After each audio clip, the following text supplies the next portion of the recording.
Shrivastava, and I'm the member of the EQ Club at the Carroll High School. And today I'm joined with Mr. Wilson, who is the principal of Dawson Middle School, which is a school in Carroll ISD. And today I'll be asking him some questions that are involved in emotional intelligence and how they're relevant in our society.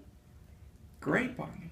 So the first question is, do you believe that peer pressure, bullying, and stress and anxiety are a problem in our schools or society? Oh yeah, absolutely. That's a bit of an understatement.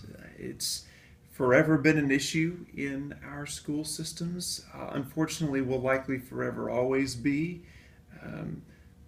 Faulty of the human genome, I suppose. That's something that we've got to learn to deal with, support kids with, help kids to build a toolkit to deal with, I guess, what is sort of inevitable to adolescence. Yeah, okay. The second question is, what is your recommendation for students and parents to help them deal with these problems that they're going through? Wow. Well, not to ignore them, for one, not to brush it off as a simple solution, not to apply some sort of repetitive, thin statement like it's part of growing up, or it'll help make you stronger, push through it. Just try to avoid that circumstance. I think that's a lot of ways an adult's way of masking the fact that they honestly don't know what to do. I think instead it's more supportive of kids if we can pause for a second and take the time that we need to further investigate what truly are these adolescents feeling. What is the trigger for anxiety or stress or feeling bullied, and to take the time to really work through that, really using as many resources as there are available to you, certainly including the school and school personnel that, if they're worth their snuff, every day want to partner with kids and parents to try to combat these circumstances. But I think it's okay for parents, adults, all-knowing mom and dad to take a second to say, you know what? I'm not sure, sweetheart. Let's figure this out. Let's together explore a few avenues of how to better support you in anxious moments or stressed out moments. You know, this community is a tough one because it's such a wonderfully academic focused community, but with that, in the midst of kids wanting to achieve and be excellent in everything, there comes a great deal of stress and pressure that, to be honest, they put on themselves. And so parents have to acknowledge that, get over the fact that it may be or may not be something that they've done to raise their children one way or the other, but instead just to get shoulder to shoulder with their kiddo and say, let's figure this out. Let's be realistic about the expectations you have for yourself or the situation that you're in, and what is a more healthy balance for your life as a teenager in Carroll ISD.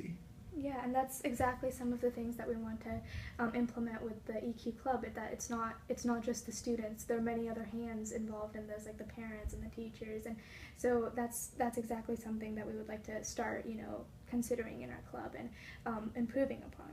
Good. And then finally, the third question is, can you share one of your personal experiences where you have seen a higher EQ level student benefit from a situation? Sure. Thankfully, there are many.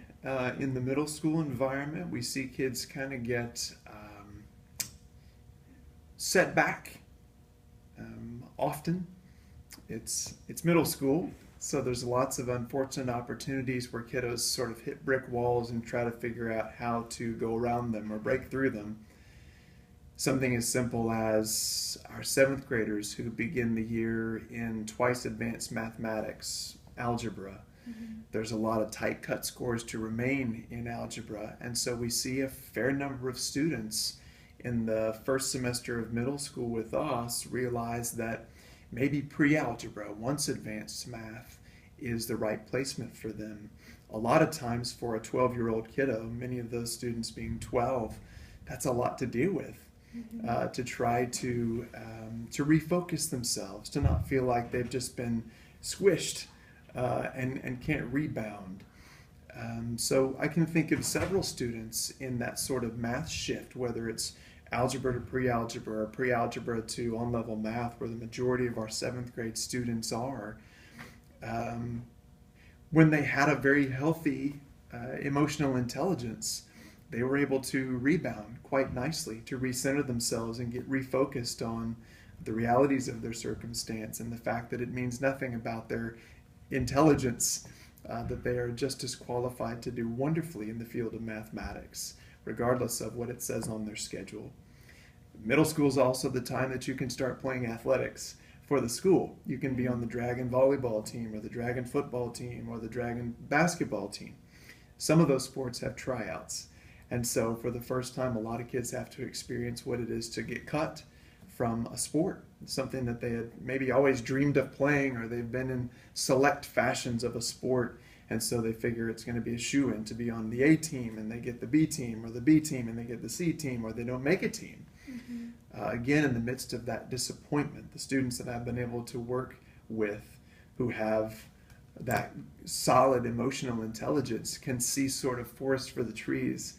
They can step back to say, okay, that doesn't exactly mean that I'm destined for ultimate doom, but perhaps I can, if I really enjoy the sport, then I'll play for city. I'll play the rec league, and I see my self-worth in other avenues, as opposed to maybe the lack of emotional intelligence where they can only see in a tight fashion that this is my laser-focused everything. And where that's taken away from me, I have nothing. And maybe dangerously so, I am nothing.